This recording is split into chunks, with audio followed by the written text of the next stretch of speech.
3MD énergie ba mu sosoo ba léegi ci atum 2015 saa su màggal jotaan dañuy boole suñuy Dakar ak suñuy Sidem ñëw fii ci Touba ndax moom xam na solo si nga xam te ne nii màggal de Touba am na ko mu jox ko cër gu mot sëkk nag moo tax man mii la doon yebal at bu jot ren nag mu ne ma du ma leen bàyyi ngeen dem ndax gënoo leen maa bëgg lu baax damay topp ci délégation bi ñëw moo tax nag muy sant bu baax a baax jëmm ji toog di ko gërëm bu baax a baax tamit ndax kóllëre gi nga xam te ni fasantoon ak moom gis na ni taxaw na ko ci bu baax a baax a baax moo tax Momar nee na sant na la bu baax gërëm na la bu baax tamit di ñaan ci yow kër gii di 3MD énergie nga xam te ne nii lépp lu jëm ci wàllum poste courant fii ci Sénégal jamono jii ni tembe ñun képp ñoo fi yor usine bu koy defar fii ñooy jox Senelec poste courant yi mu koy def fépp ci Sénégal dem nañ sax ba léegi ci biir Afrique yëpp boo fa demee poste courant yi ñoo koy defar te ki koy defar doomi sénégalais la amul lenn tubaab lu am ci mbir mi moo tax mu lay ñaan taxawaay gi gën a yokk ci biir Sénégal waaye tamit ci biir Afrique yëpp xam na ni boo ko ñaanee mu am kon nag Mbàkke ñu ngi lay daagaan di sàkku ci yow ñaan ngir kër gii di 3MD énergie jëm ca kanam kaddu yi loolu la di sant di gërëm bu baax a baax ndax yoon wi moom daa baaxoo ni boo toogee ak say kilifa doo guddal kontaan nañ trop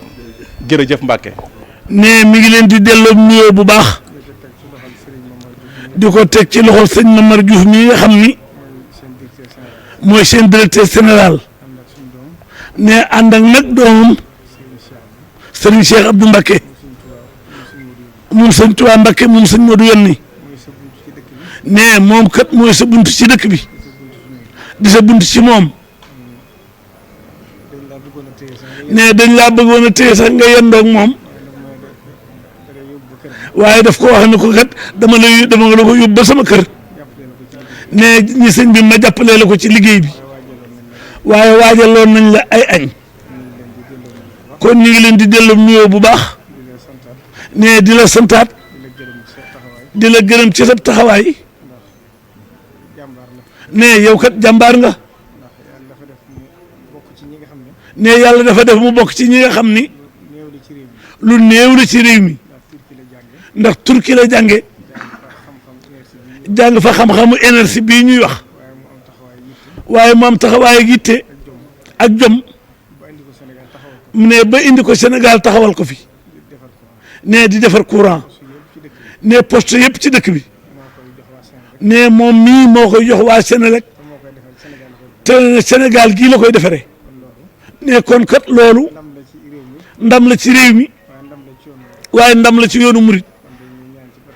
kon dañuy ñaan ci barkeb Sëriñ Tuuba liggéey bi nga xam ne sumb nga ko tax daanaka dañ ne Sénégal bay bëgg a daj Afrique yàlla na yaatu ci àddina sépp ndax xam nañ ne fu mu yegg rek ne yëfi Sëriñ Tuuba yegg fa kon ñu ngi ñaan ci barkeb bis bi mu yegg fa nga bëgg mu yegg fa ci barkeb Sëriñ Tuuba jërëjëf jërëjëf